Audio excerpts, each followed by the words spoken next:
আপনি দেখছেন Padma news 24.com এর টপ ট্রেন্ডস। সাথে আছি আমি শারমিন শিমু।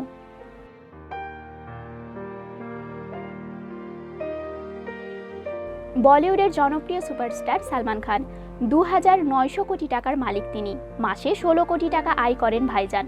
অথচ গ্যালাক্সি অ্যাপার্টমেন্টের ২ কামরার যে ফ্ল্যাটে থাকেন সালমান, তা নিতান্তই সাদামাটা। সম্প্রতি সালমানের মুম্বাইয়ের বান্দ্রার বাসভবনে যান মহারাষ্ট্রের মুখ্যমন্ত্রী।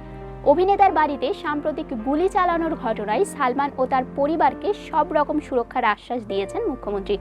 গ্যালাক্সি অ্যাপার্টমেন্টে মুখ্যমন্ত্রীর সঙ্গে সালমান এবং তার পরিবারের বৈঠকের অভ্যন্তরীণ ছবি ভাইরাল হতেই আলোচনায় আসে সালমানের সাদামাটা লাইফস্টাইল। গ্যালাক্সি অ্যাপার্টমেন্টেই বেড়ে ওঠা সালমানের ৪ ভাই বোন ২ স্ত্রীকে নিয়ে ছোট্ট ফ্ল্যাটে থাকতে অসুবিধা হওয়ায় বহু আগেই একই অ্যাপার্টমেন্টের নিচের ফ্লোরে আরও একটি ফ্ল্যাট কেনেন সেলিম খান। সেখানে একটা ঘরে থাকতো ২ মেয়ে অলভিরা ও অর্পিতা। অন্যদিকে ৩ ভাই সালমান, সোহেল ও অরবাজ। বিয়ের পর আলাদা সংসার পাতেন সোহেল আরবাজ। তবে গ্যালাক্সি ছাড়েননি সালমান। অভিনেতার বেডরুমে একটি খাট ও বসার চেয়ার ছাড়া বিশেষ কোনো আসবাবপত্র নেই, সে কথা করণ জৌহরের শোতে নিজের মুখেই জানিয়েছেন নায়ক।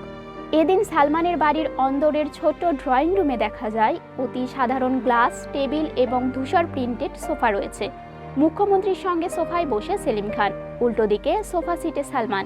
কোনো রকম বিলাসিতায় বিশ্বাসী নন তিনি। কিছুদিন আগে কলকাতা ফিল্ম ফেস্টিভ্যালে সালমান জানিয়েছিলেন মমতা ব্যানার্জির বাড়ি দেখে তার হিংসা হয়েছে, কারণ সেটি আয়তনে তার বাড়ির থেকেও ছোট।